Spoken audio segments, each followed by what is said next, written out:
Hola a todos y bienvenidos a ROSMED. Continuamos con el capítulo 7 que vendría a ser el tubo intestinal y las cavidades corporales. Comencemos. Vamos a recordar un poco mencionando lo que vendría a ser los acontecimientos de la tercera y la cuarta semana. Entonces, para esto vamos a recordar la formación de la placa neural y también la formación del tubo intestinal. Entonces, con respecto a la formación de la placa neural, mencionamos que la capa superior del disco embrionario, que en este caso es conocido como ectodermo, va a comenzar a desarrollar y en este caso formar una estructura llamada placa neural. Esta placa se va a pliegar hacia arriba y va a formar un tubo que será la base del sistema nervioso, que básicamente esto conformaría el encéfalo y la médula espinal. Esto a través de un proceso llamado neurulación. Por otra parte, vamos a tener la formación del tubo intestinal. Al mismo tiempo, en la parte inferior del embrión como tal, la capa ventral, que es el endodermo, se va a plegar hacia abajo para crear el tubo intestinal. Esto significa que hasta ahora tenemos dos tipos de tubos o dos tubos. El tubo neural en la parte dorsal o superior, que se va a convertir en el sistema nervioso, y el tubo intestinal en la parte ventral inferior, que dará lugar al sistema digestivo. Ahora, también tenemos que mencionar que la capa intermedia, que vendría a ser el mesodermo, va a estar entre estos dos tubos, ¿no? Entonces, entre estos dos tubos se va a encontrar la capa intermedia, que vamos a llamarlo mesodermo. Esta capa va a ser muy importante porque ya va a mantener unidos tanto al tubo neural como al tubo intestinal. Sin embargo, como habíamos mencionado, pues este mesodermo también se va a subdividir ¿en qué? En la capa visceral o esplácnica y la capa parietal o somática, ¿no? Y de hecho en el anterior video ya mencionamos cuáles eran las estructuras anatómicas que se desarrollaban con respecto a estas dos separaciones. Ahora, ¿cómo se da la formación de la cavidad corporal? Bueno, la formación de la cavidad corporal es conocida también como la cavidad celómica y es el espacio interno que se forma durante, obviamente, el desarrollo embrionario y que está revestido por el mesodermo. Ahora, esta se va a dividir en varias regiones, incluyendo la cavidad torácica, que va a albergar los pulmones y el corazón, la cavidad abdominal, que va a contener órganos como el estómago, intestino, hígado y riñones, y la cavidad pélvica, que va a abarcar órganos reproductores y también la parte del sistema urinario. Ahora, vamos a hablar ahora acerca de las membranas serosas. Con respecto a estas membranas serosas, pues debemos mencionar que en este caso algunas células de la capa parietal del mesodermo van a adquirir una característica mesotelial y estas van a dar lugar a la hoja parietal de las membranas serosas, que van a recubrir lo siguiente: la cavidad peritoneal, la cavidad pleural y la cavidad pericárdica. Además, algunas de las células, específicamente de las células de la capa visceral del mesodermo, de la placa lateral, también van a originar la hoja visceral de las membranas serosas que recubren lo siguiente. Entonces, el anterior era hoja parietal, esa es hoja visceral y van a ser los siguientes: órganos abdominales, pulmones y corazón. También tenemos que mencionar que el mesenterio va a tener dos porciones, ¿no? Para esto ya vamos a tener dos porciones, la porción dorsal y la porción ventral. El mesenterio como tal dorsal se va a extender desde el límite caudal del intestino anterior hasta el extremo terminal del intestino posterior. Y el ventral se va a extenderse desde la parte caudal del intestino anterior hasta la porción proximal del duodeno y un bloque del mesodermo que va a constituir tanto el tejido conectivo en el hígado y la formación del diafragma, que vendría a ser esa estructura de sostén básicamente, ¿no?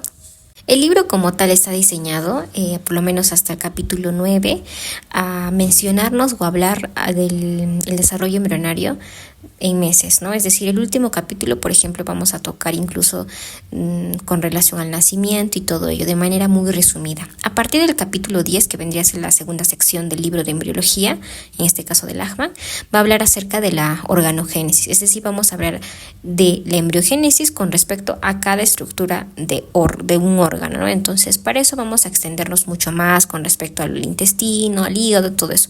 Ahora lo estamos mencionando de manera muy precisa. Entonces, vamos a seguir hablando. En este caso, vamos a hablar del diafragma y también de la cavidad torácica, ¿no? Entonces, el tabique transverso es muy importante aquí, ya que este básicamente es una placa gruesa del tejido mesodérmico. Esta placa, en este caso gruesa, que es el tabique transverso, se va a encontrar en la cavidad torácica, ¿no? de las cuales hemos mencionado hace un rato, y también en el pedículo del saco vitelino. Este tabique va a derivar obviamente del mesodermo visceral, y lo primero que tenemos que mencionar es que No se va a separar por completo de las cavidades torácica y abdominal, y también va a permitir la conexión entre los conductos pericardio-peritoneales a ambos lados del intestino anterior, ¿no? Y de hecho acá nos menciona una figura, la figura 34, donde justamente pues podemos ver eso. Entonces continuemos mencionando las estructuras que están relacionadas con este capítulo y vamos a mencionar las yemas pulmonares. Las yemas pulmonares van a ser estructuras que se van a desarrollar obviamente durante esta etapa temprana, que vendría a ser la cuarta y tercera semana, y están destinadas a formar los pulmones. Por lo menos en las etapas iniciales del crecimiento de estas yemas, estas se van a expandir hacia el costado y hacia atrás, es decir, caudo lateral, a través, en este caso, de los conductos pericardio-peritoneales, que básicamente son espacios en el cuerpo del embrión que van a conectar la cavidad pericárdica, es decir, donde se encuentra el corazón, con la cavidad peritoneal, ¿no? Donde se encuentran los órganos abdominales. Ahora, a medida que los pulmones crecen, estos conductos van a comenzar a cerrarse. Y este cierre va a ser un proceso importante que va a permitir que los pulmones se expandan hacia el mesenquima, es decir, hacia el tejido conectivo embrionario, que obviamente va a formar la pared del cuerpo. Ahora, la expansión de los pulmones se va a producir en varias direcciones, ¿no? Incluyendo la dorsal, que vendría a ser hacia la parte posterior, la lateral hacia los lados y también la ventral, que vendría a ser al frente. En particular, la expansión ventral y lateral va a ocurrir principalmente detrás de unos pliegues llamados pleuropericárdicos. Estos pliegues van a ser estructuras del mesodermo que ayudan a definir el espacio torácico. Conforme los pulmones se van a desarrollar y van a crecer y se van a expandir, el mesodermo va a contribuir a la formación de la pared definitiva del tórax. Ahora, entre los frutos, vamos a decir, o consecuencias, en este caso de este desarrollo específicamente de estas yemas, vamos a encontrar las membranas pleuropericárdicas. Estas membranas son extensiones de los pliegues básicamente pleuropericárdicos, ¿no? Lo que habíamos mencionado, y también van a tener una función de albergar estructuras importantes, en este caso las venas cardinales comunes, que básicamente son estas venas grandes que van a drenar al flujo sanguíneo, básicamente drenan el flujo sanguíneo de las extremidades y también del cuerpo al corazón. Y también los nervios frénicos, que están involucrados mucho con la función respiratoria al controlar el diafragma. Ahora, este proceso es muy importante específicamente para la correcta formación de la cavidad torácica y también la funcionalidad de los pulmones cuando el feto, en este caso, pues va a nacer.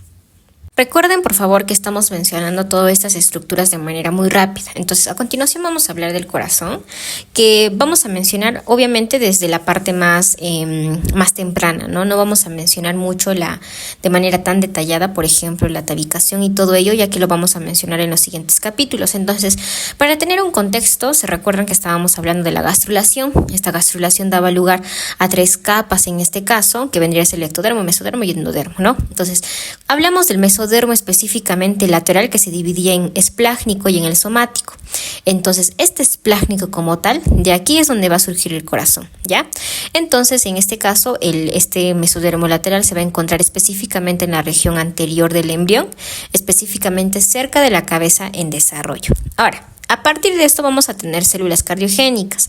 Entonces, específicamente dentro del mesodermo lateral esplácnico se van a desarrollar estas, en primer lugar, células progenitoras cardíacas que van a migrar hacia una región conocida como el campo cardiogénico primario.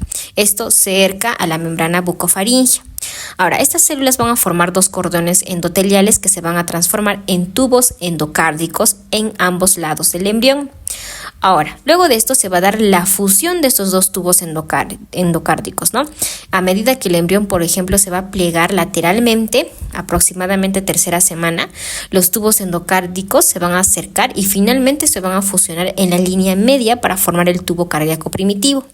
Y aquí es como básicamente vamos a tener este tubo cardíaco primitivo que se va a convertir en la base del corazón, por lo menos al final de la 4ª semana, ¿no? Y luego también en esta 4ª semana va a empezar a latir aproximadamente en el 21 día y bombear sangre de manera rudimentaria. Luego de esto, pues a continuación, más adelante vamos a hablar acerca de la formación de lo que son las cámaras del corazón, la formación de las válvulas y el sistema de conducción y como tal la circulación fetal, que lo vamos a mencionar en los otros capítulos. Ahora, un dato muy importante que de hecho creo que ya lo hemos mencionado junto con lo que era la formación de las yemas pulmonares, es que como sabemos el pulmón y el corazón pues están muy relacionados. Entonces las membranas pleuropericárdicas que mencionamos en la formación de las yemas pulmonares van a dar origen al pericardio fibroso del adulto. Eso es un dato muy importante.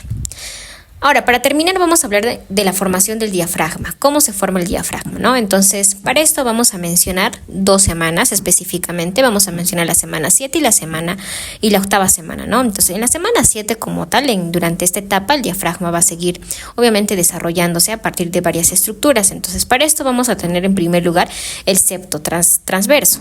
¿Y qué es el septo transverso? Esta va a ser una estructura que va a provenir del mesodermo, específicamente de la región craneal del embrión, que inicialmente aparece como una gruesa lámina del tejido mesodérmico.